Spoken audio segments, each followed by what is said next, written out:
Bolehkah kita mempertahankan dalil terlarangnya wanita safar tanpa mahram? Walaupun ada ulama atau ustadz yang membolehkan safar tanpa mahram, sangat boleh. Kenapa? Karena dalil lebih kita dahulukan daripada pendapat ulama. Hadisnya tegas kok, tidak halal wanita yang beriman kepada Allah dan hari akhirat safar tanpa mahram sejauh sehari semalam. Lalu ada seorang sahabat berkata, "Ya Rasulullah, istriku pergi haji, sementara aku diwajibkan ikut perang. Bagaimana?" Kata Rasulullah, "Pergilah, berhajilah bersama istrimu." Kata Syekh Utsaimin, Nabi tidak bertanya kepada orang ini, "Istrimu berangkatnya sama rombongan yang aman enggak?" Nabi tidak bertanya itu, Pak. Itu menunjukkan itu semua enggak dianggap. Wajib bersandar dengan hadis dan hadisnya sahih. Di samping bersandar kepada Al-Quran, wajib bersandar kepada hadis dan hadisnya sahih. Kenapa demikian? Karena Abdullah bin Al-Mubarak rahimahullah berkata, "Fi sahihil hadis syughlun an saqimih." Yang artinya, di dalam hadis yang sahih ada kesibukan dalam melaksanakannya, mengamalkannya daripada hadis-hadis yang lemah. Cukup hadis sahih. Cukup hadis sahih untuk diamalkan. Itu sudah menyibukkan kita daripada mengamalkan hadis-hadis yang lemah. Maka tata cara beragama seorang mukmin yang kedua, bersandar hanya kepada hadis dan hadisnya adalah sahih. Bersandar kepada hadis dan hadisnya hanya yang sahih. Wajib bersandar dengan hadis dan hadisnya sahih. Di samping bersandar kepada Al-Quran, wajib bersandar kepada hadis dan hadisnya sahih. Kenapa demikian? Karena Abdullah bin Al-Mubarak rahimahullah berkata, "Fi sahihil hadis syughlun an saqimih." Yang artinya, di dalam hadis yang sahih ada kesibukan dalam melaksanakannya, mengamalkannya daripada hadis-hadis yang lemah. Cukup hadis sahih. Cukup hadis sahih untuk diamalkan. Itu sudah menyibukkan kita daripada mengamalkan hadis-hadis yang lemah. Maka tata cara beragama seorang mukmin yang kedua, bersandar hanya kepada hadis dan hadisnya adalah sahih. Bersandar kepada hadis dan hadisnya hanya yang sahih. Mendakwakan tauhid dan selalu mengajak umat kembali kepada tauhid, ini adalah termasuk ciri utama dari dakwah Ahlus Sunnah wal Jamaah. Rasulullah SAW mengajarkannya cara berdakwah. "Falyakun awwala ma tad'uuhum ilaihi syahadatu an la ilaha illallah wa fi riwayatin ila an yuwahhidullah." Jadikanlah yang pertama kali seruan yang engkau sampaikan kepada mereka, ajak kepada kalimat la ilaha illallah, tidak ada sembahan yang benar selain Allah. Dalam riwayat lain, ajaklah agar mereka mentauhidkan Allah, mengesahkan Allah dalam beribadah dan tidak menyekutukannya. Ya, menjelaskan tentang penyimpangan syirik. Ini merupakan metode Al-Quran. Al-Quran paling banyak kalau kita baca ayat-ayatnya adalah memperingatkan untuk bertauhid dan mengingkari perbuatan syirik. Ini yang paling banyak dibahas di dalam Al-Quran. Di antara keelokan Islam seseorang, keindahan Islam seorang adalah meninggalkan perkara yang bukan urusannya. Kita hidup di zaman yang informasi begitu banyak. Sedikit yang kita perlukan, kebanyakannya tidak perlu kita tahu. Oleh karena seorang berusaha mengamalkan hadis ini, meninggalkan yang bukan urusannya. Karena barang siapa yang meninggalkan perkara yang bukan urusannya, dia akan diberi taufik oleh Allah menuju perkara yang bermanfaat baginya. Nah, kita sekarang waktu kita habis untuk hal yang tidak bermanfaat. Hati ini, kata para ulama, adalah wi'a, seperti bejana. Tergantung apa yang masuk dalam hati kita ini. Dan corongnya adalah pandangan, penglihatan, dan pembicaraan. Apa yang Anda lihat akan terekspresikan dalam hati Anda. Apa yang Anda dengar akan terbiaskan dalam hati Anda. Apa yang Anda ucapkan terus akan terbiaskan dalam hati Anda. Itulah yang akan menjadi pemikiran Anda sehari-hari. Nah, kalau orang memfilter apa yang dia lihat, memfilter apa yang dia dengar, memfilter apa yang dia bicarakan, dia akan bisa menjaga hatinya, sehingga hatinya bisa dimasuki dengan Al-Quran. Dan di antara tanda-tanda kiamat adalah mengucapkan salam kepada orang yang dikenal saja. Di Indonesia ini, kita punya saudara sesama Muslim, itu banyak jemaah, 200 juta lebih. Maka demi menumbuhkan cinta dan kasih sayang, maka diperlukan ya, lem perekat sehingga akan tumbuh akan bersemi cinta di masyarakat itu dengan menyebarkan salam di antara mereka. Dan adab salam itu yusallimu saghir 'alal kabir, yang kecil mengucapkan salam kepada yang besar, wal mar 'alal qa'id, yang sedang lewat kepada yang duduk. Nih kita kalau lewat di ganggang ada orang duduk, kita ucapkan assalamualaikum, bukan numpang lewat. Assalamualaikum numpang lewat nggak apa-apa, tapi yang penting adalah salam, karena inilah motor yang menggerakkan cinta di antara kita. Kemudian warakib alal masyi, yang naik kendaraan mengucapkan salam kepada yang berjalan kaki. Dan yang terakhir wal qalil alal katsir, yang sedikit mengucapkan salam kepada yang banyak. Allah menjauhkan kesyirikan. Insya Allah ini tauhid itu sumber berbagai macam kebaikan, Pak. Akan sangat mudah orang yang mentauhidkan Allah untuk menjauhi kebid'ahan.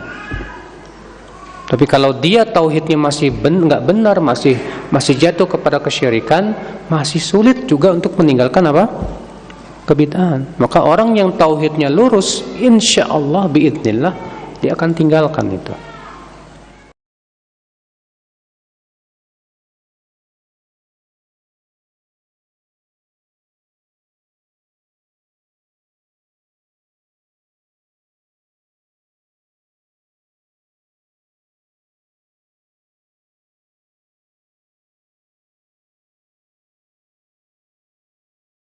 Apa sebab kesyirikan yang pertama kali muncul di dunia, Pak? Al-ghulu fi mahabbatis salihin, berlebih-lebihan dalam mencintai orang soleh. Karena di zaman Nabi Nuh itu ada 5 patung tuh. 5 patung itu bernama Wad, Suwa, Yaghuth, Ya'uq, dan Nasr. Kata para ulama, mereka ini nama-nama orang soleh. Ketika mereka meninggal dunia, digambar, lalu dibuat patung. Tadinya bukan untuk disembah, tapi untuk memotivasi ibadah. Ya, setiap kali ngelihat wajahnya kita jadi, kata-kata mereka kita jadi semangat ibadah. Akhirnya lama-lama terjadilah penyembahan terhadap patung tersebut. Kayak di zaman sekarang, Pak, Wali Songo digambar. Gambarnya ditempel di musola, di rumah. Belum disembah. Katanya untuk supaya semangat aja lah. Pada Rasulullah SAW melarang. Semua kenikmatan dunia sesuai dengan keinginannya. Padahal si fulan ini ahli maksiat, maka ketahuilah itu adalah istidraj, penguluran waktu oleh Allah. Silahkan kamu maksiat, nih nikmat. Silahkan maksiat, ini nikmat. Silahkan maksiat, ini nikmat. Hatta idza farihu bima utu akhadnahum baghtah fa idzahum mublisun. Kemudian Rasulullah sallallahu alaihi wasallam membaca ayat sampai mereka gembira dengan apa yang Allah kasih dalam keadaan mereka bermaksiat. Semakin maksiat semakin dikasih kekayaan, semakin maksiat semakin dapat bonus, semakin maksiat semakin kaya, semakin hidupnya nyaman. Dalam keadaan seperti itu, maksiat nikmat, maksiat nikmat dikasih maksiat, nikmat dikasih ditambah dengan maksiat. Akhadnahum baghtah, kami cabut nyawanya tiba-tiba dalam keadaan dia sedang bergelimang dengan maksiat.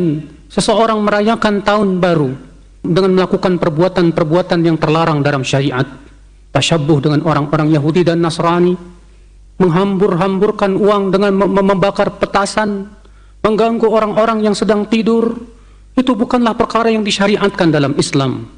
Nabi SAW bersabda, man tashabbaha biqaumin fahuwa minhum. Siapa yang menyerupai suatu kaum, maka ia termasuk golongan mereka. Rasulullah SAW menyuruh kita untuk senantiasa, ya akhal Islam, agar kita menganggap bahwasanya pergantian hari itu tidak ada perbedaannya dengan pergantian tahun ataupun bulan ataupun minggu. Rasulullah SAW menyuruh kita untuk memakmurkan hidup-hidup kita, waktu-waktu kita, hari-hari kita untuk ketaatan kepada Allah Azza wa Jalla. Malam-malam tahun baru tidak ada bedanya dengan malam-malam yang biasanya.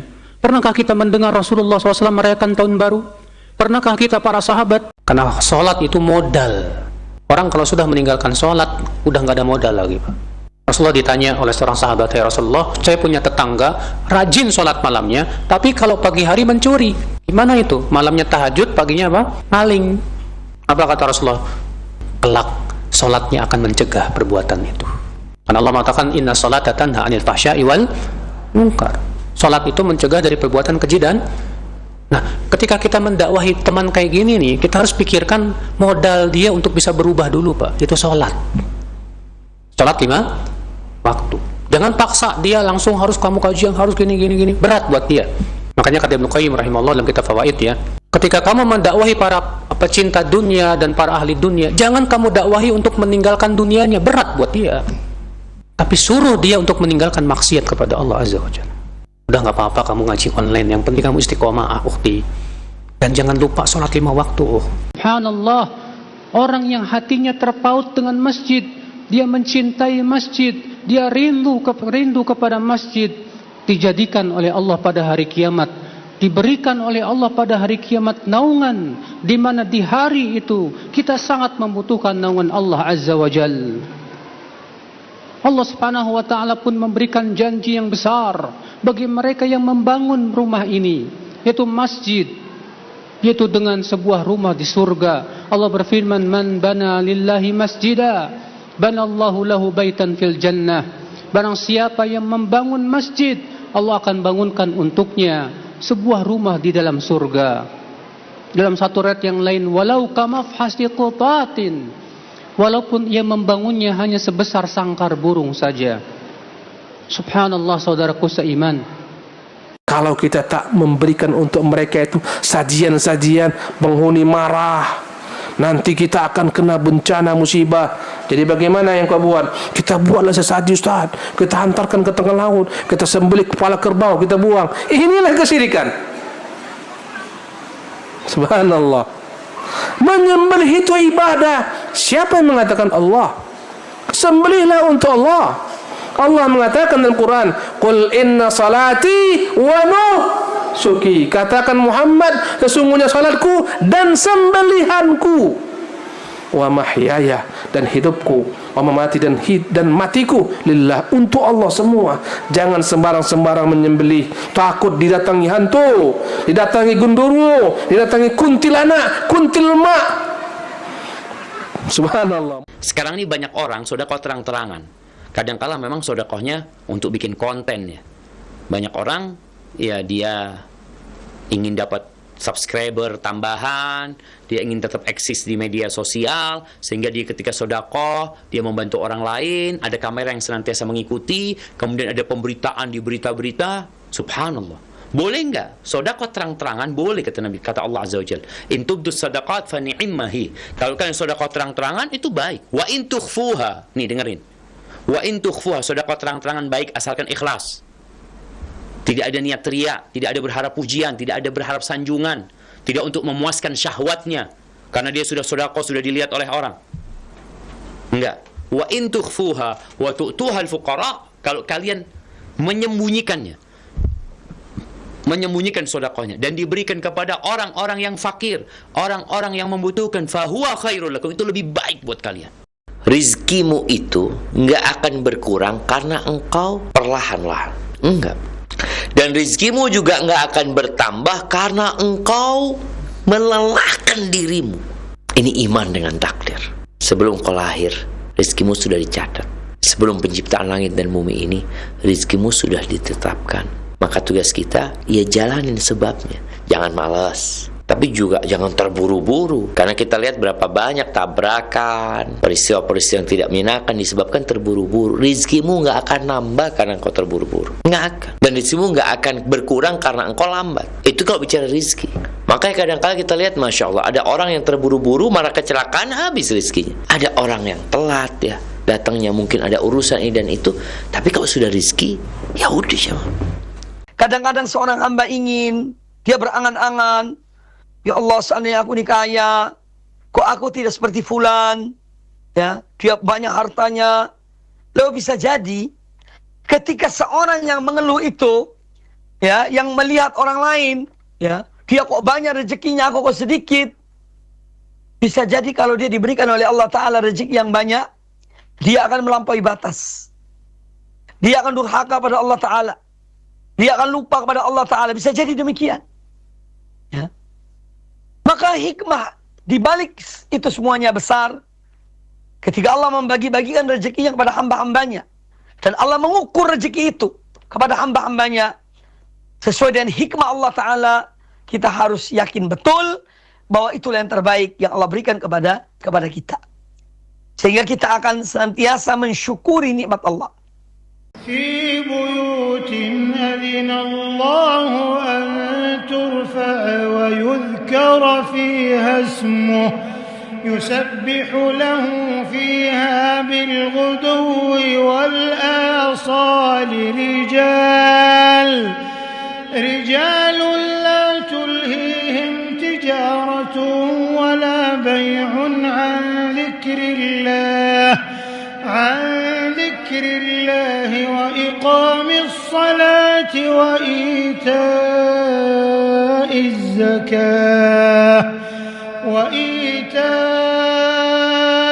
الزكاة يخافون يوما تتقلب فيه القلوب والأبصار. Siapa orang-orang yang dikehendaki oleh Allah untuk dapat hidayah? Yaitu orang-orang yang memang Allah tahu dia memang pantas dapat hidayah. Karena ada orang yang pantas dapat hidayah, yang ada yang nggak pantas dapat hidayah, Pak. Orang yang pantas dapat hidayah, Allah tahu akan kebeningan hatinya, bahwa hatinya memang cocok untuk mendapatkan hidayah. Orang-orang yang tidak pantas dapat hidayah, kalaupun dikasih hidayah, tetap hidayah itu akan dia sia-siakan, Pak. Nggak ada manfaatnya. Makanya kalau antum melihat ada orang yang Masya Allah sudah Allah kasih hidayah lalu ia sia-siakan. Lalu kemudian dia kembali kepada masa lalunya yang kelam. Itu artinya memang hidayah nggak cocok di hatinya. Karena untuk supaya hidayah itu cocok di hati kita, membutuhkan kepada tempat yang cocok juga. Allahu yahdi man yasha'u ila siratim mustaqim. Dan Allah memberikan hidayah siapa yang Allah kehendaki kepada jalan yang lurus. Orang yang menunggu sholat 5 waktu itu selalu berada dalam pahala sholat. Sebagaimana disebutkan dalam hadis riwayat Muslim yang lainnya, ya, wala yazalu ahadukum fi sholatin man tadhara shalah. Senantiasa seseorang berada di dalam pahala sholat selama ia menunggu sholat. Selama ia menunggu sholat maka ia disebut sholat. Masya Allah. Di sini Nabi SAW menyebutkan bahwa menunggu sholat sampai sholat berikutnya ribat, sama dengan ribat, bayangkan. Jihad fisabilillah. Maka kebahagiaan antum yang Masya Allah, ya, ketika antum berada di masjid, hati antum merasa nikmat gitu, Pak. Ketika antum di luar masjid, antum pengen ke masjid, sehingga hati antum terpaut dengan masjid. Masya Allah. Kalau antum seperti itu hatinya, antum insya Allah termasuk orang yang dinaungi pada hari kiamat. Mana yang lebih terindah di hati antum? Di pantai, di gunung, atau di masjid? Kok saya lebih enak di pantai lah? Berarti antum belum terpaut hatinya dengan masjid. Ngapain kamu? Ya cepat-cepat nikah, nanti aja. Orang tua pengennya anaknya nikah kalau dia sudah punya mobil, sudah punya kerjaan tetap. Saya katakan ini orang tua yang jahil. Orang tua yang berilmu ketika melihat anaknya sudah mulai terkena fitnah wanita dan khawatir anaknya berzina, segera carikan akhwat, carikan apa? Pasangan. Nikahkan. Tanamkan kepada si anak untuk yang penting kamu bekerja, tidak perlu kamu punya pekerjaan tetap, yang penting tetap bekerja untuk mencari nafkah buat ya istri kamu. Rezeki Allah yang menanggung biiznillah. Fa idza balagha sab'a sinin amarahu bis shalah wa khatanah. Kalau anaknya sudah umur 7 tahun, perintahkan dia salat dan khitan. Fa idza balagha, kalau dia sudah balik zawajah, segera nikahkan.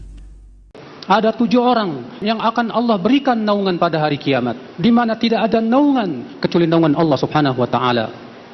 Siapa di antara 7 orang itu?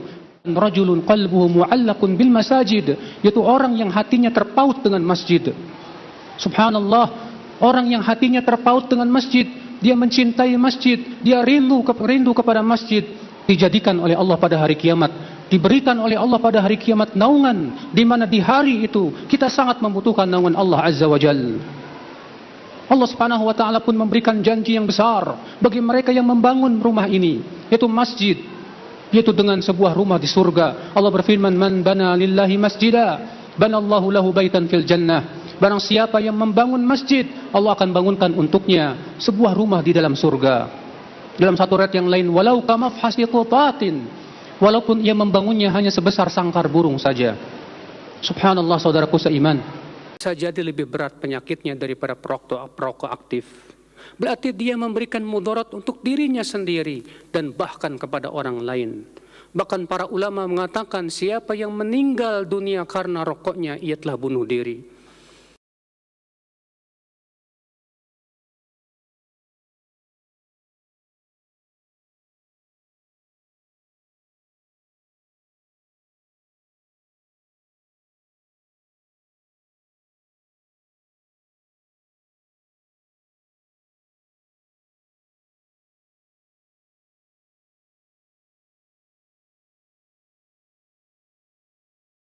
Yang diinginkan dari ibadah berkurban adalah ya akhal Islam, yaitu ibadah menyembelihnya. Karena Allah menyebutkan di situ bidzibhin azim, dengan sembelihan yang agung.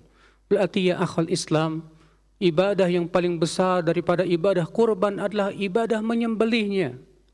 Maka sungguh sangat sayang sebagian kaum muslimin ketika ia berkorbannya di tempat yang lain, ia kirimkan hewan kurbannya ke tempat yang lain, sehingga ia kehilangan kesempatan untuk mendapatkan pahala yang besar, ibadah yang agung, yaitu menyembelih hewan kurbannya akhal Islam. Itu ibadah yang dicintai oleh Allah Subhanahu wa taala. Allah berfirman, "Qul inna salati wa nusuki wa mahyaya wa mamati lillahi rabbil alamin." Katakan sesungguhnya salatku, sembelihanku, hidupku dan matiku hanya untuk Allah Subhanahu wa taala. Makanya Rasulullah SAW sabda, "Tunkahul mar'ah li arba." Wanita dinikahi karena apa? 4. Karena kecantikannya, karena apa lagi? Karena keturunannya, karena hartanya, dan karena agamanya. Kata Rasulullah, "Fadfar bidzatid din, taribat yadak." Pilihlah yang punya agama. Kamu akan beruntung, kata Rasulullah SAW. Adapun kalau nggak punya agama, walaupun cantik, nggak bakalan beruntung antum. Merusak agama antum. Karena kan terkadang ada ikhwan tuh Pak, ya, keinginan terbesar yang paling pertama Pak, cantik dulu Pak. Agama nomor 2. Ketika dikatakan kepada dia, ya akhi, agama, saya ikut pendapat mazhab Abu Hanifah kok. Menurut Abu Hanifah cantik dulu baru agama. Ya. Ketika dikatakan kepada dia, ya akhi, agama, saya ikut pendapat mazhab Abu Hanifah kok. Menurut Abu Hanifah cantik dulu baru agama. Ya. Sebab kata Abu Hanifah, kalau agama bisa dididik, kalau cantik nggak bisa dididik. Kita katakan, emang ente yakin bisa mendidik dia? Ya, yang penting cantik dulu, nggak apa-apa deh, nggak punya agama juga. Yang penting cantik dulu, nanti setelah saya nikah saya mau didik dia. Yakin antum bisa didik dia? Kebanyakan yang ada nggak bisa Pak. Kebanyakan yang ada apa? Malah dia yang dididik sama istrinya.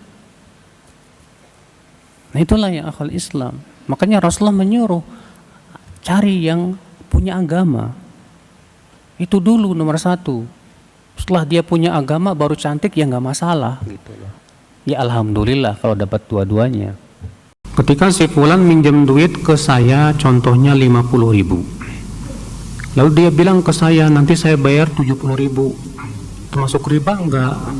Kalau itu di awal akad, riba. Kalau itu ada di awal akad, itu jelas riba. Dan antum setuju lagi, oh ya nggak apa-apa, lumayan lah. Tapi kalau tidak ada akad itu, kemudian pas dia bayar, ini saya terima kasih buat kamu, saya tambahin deh. Maka ini disebut oleh para ulama dengan husnul wafa. Bagusnya dalam membayar hutang. Yang seperti ini nggak apa-apa, kata Syekh Shalih Fauzan ya. Sehingga akhirnya kita tidak sadar sudah terjebak dalam langkah-langkah apa?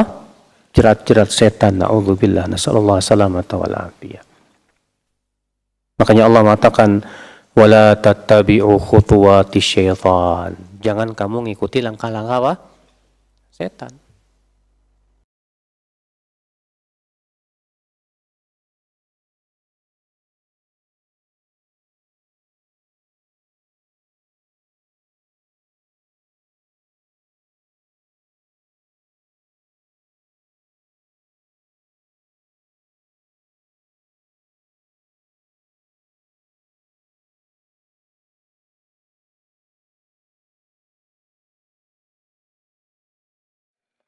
Maka coba tanyakan, mengapa saya harus marah?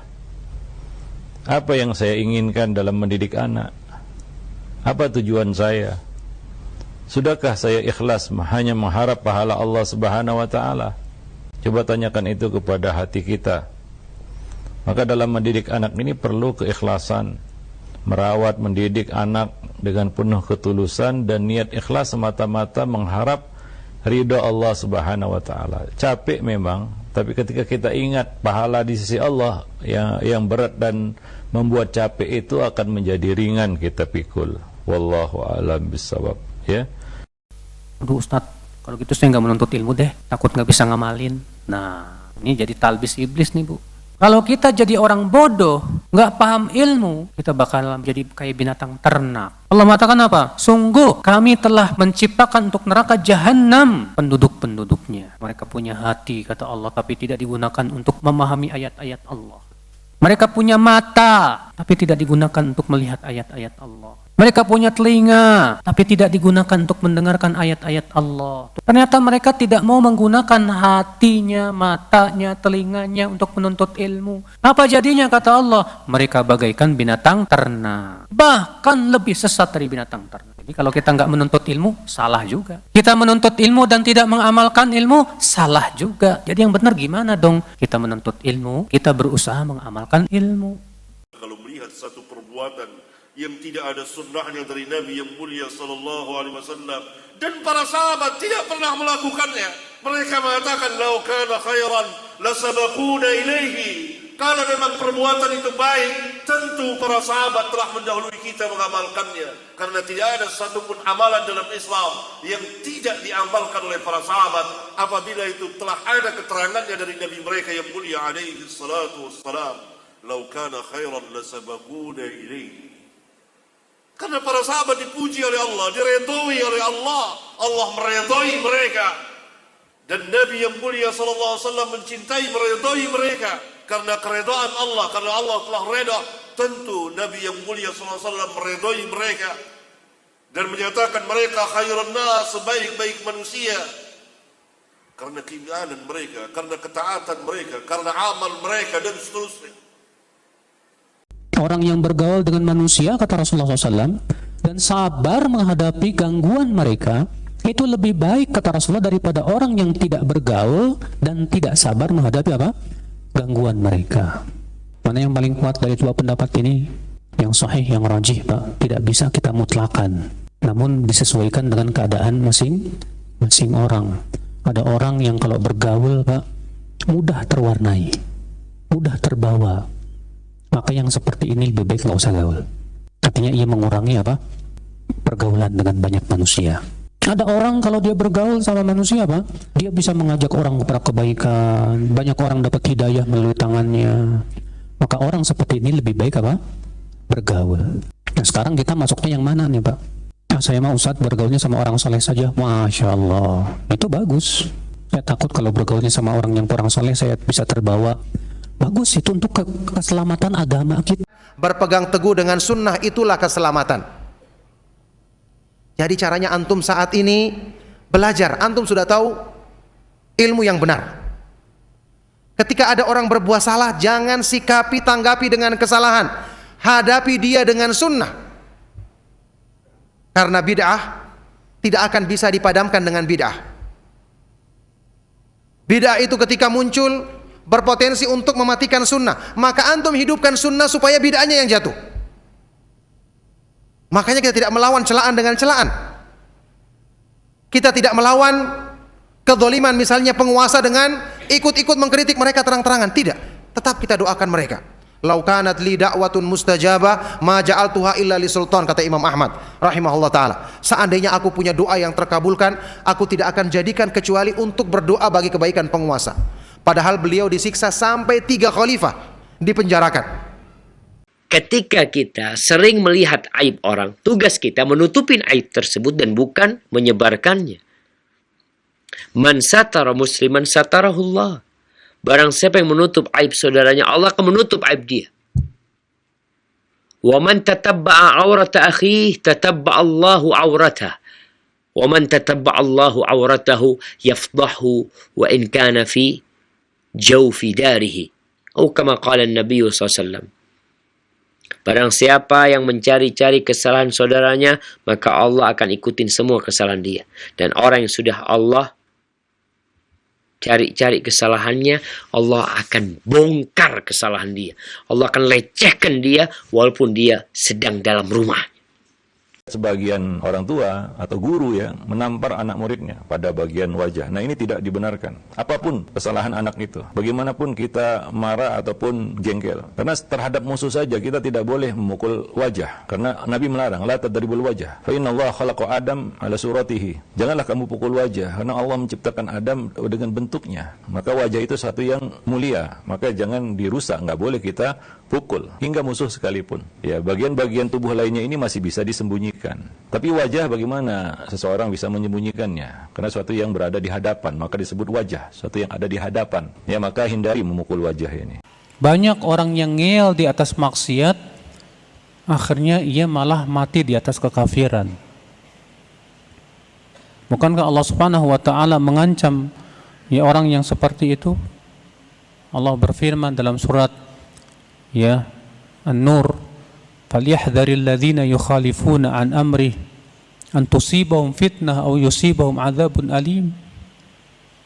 Hendaklah waspada orang-orang yang menyelisih perintah Rasulullah untuk ditimpa fitnah atau ditimpa azab yang pedih. Kata Imam Ahmad, tahukah kamu apa yang dimaksud dengan fitnah dalam ayat ini? Itu kesyirikan atau kekafiran. Iya. Seseorang menyelisihi perintah Rasul, ternyata Allah jadikan ia condong kepada kekafiran. Na'udzubillah, nasallallahu salamatu wal afiyah. Maka hati-hati akhal Islam. Setiap umatku akan diampunkan dosanya kecuali mujahir. Mujahir itu orang-orang yang terang-terangan berbuat dosa. Bagaimana bentuk mujahir? Yaitu dia malam berbuat dosa. Allah udah tutup, nggak ada yang tahu dia berbuat dosa. Yang dia wajib taubat. Tapi pagi cerita kepada orang. Tadi malam saya berbuat begini, tadi malam saya minum khamar, tadi malam dia nggak boleh, karena kerusakannya besar dengan mujahir ini, memberikan semangat kepada orang untuk berbuat dosa dan yang lainnya. Nggak boleh itu orang-orang yang taubat, dia untuk menceritakan dosanya kepada orang lain tidak boleh dalam Islam. Atau dia syirik, dia bid'ah atau maksiat yang nggak boleh ceritakan, tutup sudah. Allah udah tutup. Maka para ulama salaf tuh beda sama orang sekarang. Ulama salaf takut kalau disebutkan kejadian dulu antum pernah berbuat dosa ini, takut dia mati dalam keadaan berbuat dosa yang dulu yang dia pernah lakukan, takut. Bukan bangga dengan dosanya, nggak boleh.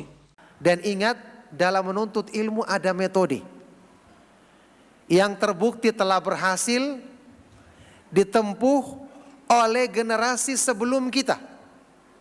Antum menuntut ilmu bukan dengan sekedar keinginan, menyukai yang ini, menyukai yang itu, yang ini tidak suka. Bukan. Antum belajar untuk memperbaiki diri kita lahir dan batin. Ikuti metode salaf. Jangan mengikuti yang lain. Ya. Imam Malik bin Anas rahimahullah ta'ala pernah menyatakan pernyataan yang terkenal. Lan yasluha akhiru hadhil ummati illa bima saluha bihi awwaluha. Tidak akan baik keadaan umat di akhir zaman kecuali dengan apa yang telah memperbaiki umat di awal ya, di awal umat ini. Jadi bapaknya kalau melihat kepala kambing dibakar itu, dia ingat di mana kalau kepala dia yang dibakar. Bahkan lebih parah dari itu, kambing mati. Selesai dia. Tapi manusia la yamutu fiha wa la yahya. Bahkan Allah katakan, kullama natijat juluduhum badalnahum juludan ghairaha liyadhuqul adzab. Kata Allah, setiap kali kulit mereka terbakar, matang kulit mereka, kami ganti dengan kulit yang baru agar mereka merasakan siksa api neraka. Itu yang menyebabkan Paulus nangis kalau melihat seperti itu. Dalam sebuah khutbah yang sangat masyhur, dan Rasulullah menyampaikan khutbahnya, di akhir khutbah beliau berkata, ala hal ballag, bukankah aku sudah sampaikan semuanya? Para sahabat berkata, bala, benar wahai Rasulullah. Kemudian Rasulullah menunjukkan jarinya ke atas, lalu menunjukkan kepada para sahabat dan berkata, Allahumma syhad, ya Allah saksikan bahwa aku telah sampaikan seluruhnya. Maka kewajiban kita ittiba, mengikuti Rasulullah sallallahu alaihi wasallam. Sebuah kesalahan dalam ibadah ya akhul Islam, sebagaimana yang diingatkan oleh Imam Ibnu Qayyim, kesalahan dalam ibadah, seseorang ibadah sesuai dengan kepuasan dirinya. Bukan seperti itu ibadah, akan tetapi ibadah itu harus sesuai dengan keridhaan Allah Azza wa Jalla. Ibadah harus sesuai dengan apa yang Allah cintai oleh Allah Subhanahu wa taala.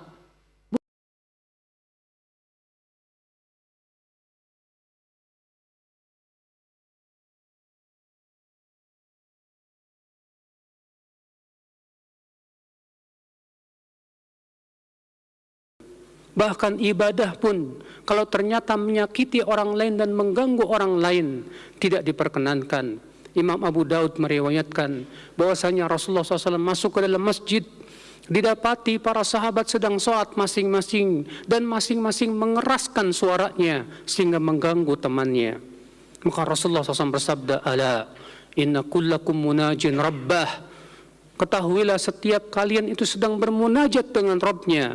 Fala yajhar ba'dukum ala ba'din biqira'atih. Maka janganlah seseorang mengeraskan suara bacaannya mengganggu temannya. Padahal membaca Al-Quran itu kemuliaan. Padahal membaca Al-Quran itulah ibadah yang agung. Tapi ketika itu mengganggu ibadah saudara kita atau mengganggu orang lain dan tetangga kita, Rasulullah SAW tidak memperbolehkannya. Siapapun kita yang ingin selamat di dunia dan akhiratnya, hendaklah kita berhati-hati terhadap dunia. Rasulullah SAW bersabda, "Inna dunya hulwatun khadirah." Dunia itu manis dan hijau. Wa inna Allah mustakhlifukum fiha, dan Allah menjadikan kalian khalifah yang saling mengganti satu sama lainnya di muka bumi ini. Fayanzuru kaifa ta'malun, dan Allah akan lihat bagaimana amalan kalian di dunia ini. Fattaqud dunya wattaqun nisa, maka hati-hatilah kalian terhadap dunia. Hati-hati kalian terhadap wanita, kata Rasulullah. Fa inna awwala fitnati bani Israel kanat fin nisa, karena fitnah yang pertama kali merusak Banu Israel adalah dari wanita-wanita mereka. Dengan tangan kanan atau dengan tangan kiri antum menerima rapot tersebut. Fa amma man utiya kitabahu biyaminihi fayaqul ha umqra'u kitabiyah. Orang yang mendapatkan kitabnya dengan tangan kanan di situ akan berteriak, dia mengatakan, ha umqra'u kitabiyah, nih kalian baca kitabku, kalian baca catatanku. Kenapa dia bisa mengatakan hal itu? Dia mengatakan, inni dhanantu anni mulaqin hisabiyah. Aku yakin kalau aku akan dihisab. Yakin dia jamaah. Keyakinan dengan adanya hisab ini yang membuat seorang beramal jamaah. Siap dia meninggalkan semua yang haram. Antum tahu sebagian orang diajak berzina, kemudian dia mengatakan, enggak, aku takut sama Allah. Dia takut sama Allah karena akan ada hisab jamaah. Rasulullah mengabarkan, kalaulah suatu kaum mampu mengingkari sebuah kemungkaran tapi mereka diam 1000 bahasa, Allah akan ratakan azab kepada mereka semuanya. Walaupun di sana ada orang-orang saleh, walaupun di sana ada orang-orang yang bertakwa dan ulama, tapi ketika mereka tidak mengingkari kemungkaran dan mereka mampu, maka saat itu Allah ratakan azab kepada mereka semuanya. Allah berfirman, wattaqu fitnatan la tusibanna alladhina zalamu minkum khassah. Takutlah kalian kepada azab yang tidak menimpa orang-orang zalim saja, tapi orang saleh pun kena semuanya. Akibat daripada mereka tidak mau peduli dengan kemungkaran yang ada di sekitarnya. Dia diam 1000 bahasa, tidak berusaha mengingkarinya, walaupun dengan hatinya ya akhal Islam. Ustadz, ada yang membid'ahkan amalan dengan alasan karena sahabat tidak melakukan, contoh zakat, beras dan lain-lain. Sahabat melakukannya. Siapa bilang sahabat tidak melakukannya? Memberi makan. Dengan apa? Dengan yang sesuai dengan kaumnya. Kurma, gandum, itu memberi makan. Yang tidak sesuai itu kalau kita tidak memberi makan. Itu tidak sesuai dengan amal sahabat. Ini memberi makan sesuai dengan apa yang dimakan oleh kaumnya. Korma. Kaum kita makan korma enggak? Makanan keseharian. Yang kita makan adalah beras. Disesuaikan. Karena lafaznya makanan. Ada beras, ada gandum, ada kurma. Disesuaikan dengan makanan kaum. Apa yang dimakan oleh kaum. Itu sesuai berjalan. I'lamu, ketahuilah, anna husnal hadi fi akhir zaman, sesungguhnya kepribadian yang baik, gaya yang baik, etika yang baik di akhir zaman itu lebih baik dari sebagian amal. Iya jemaah. Berapa banyak orang yang menilai kita dari gaya kita, dari bagaimana kita bermuamalah, bagaimana kita bersikap. Orang tuh melihat ke sana. Maka di sini disebutkan oleh Abdullah bin Mas'ud, itu lebih baik di akhir zaman nanti daripada sebagian amal. Ada orang yang amalnya soleh, ibadahnya banyak, tapi kalau ngelihat gayanya, ngelihat kepribadiannya, ngelihat sikapnya, gitu, ya Allah, ini gimana? Faham agama, tapi sikapnya kayak gitu. Cara ngomongnya, cara duduknya, cara jalannya. Maka buat yang udah belajar, udah ngaji, tolong ilmu itu dipraktekkan. Bersikap zuhudlah terhadap apa yang dimiliki oleh orang lain, maka orang itu akan cinta kepadamu. Maksudnya gimana Ustaz bersikap zuhud terhadap apa yang dimiliki orang lain? Dengan bahasa yang simpel, jangan kepenginan. Sifat dasar manusia itu pelit, gak suka direcokin, gak suka dipinjemin, gak suka dimintain. Maka karakter manusia itu akan menyukai, mencintai orang lain yang seperti itu. Itulah kuncinya kalau kita pengen disukai sama orang lain. Jangan dikit-dikit traktir dong, pinjam duit dong, pinjam ini dong, bantuin aku dong. Jangan dikit-dikit kayak gitu.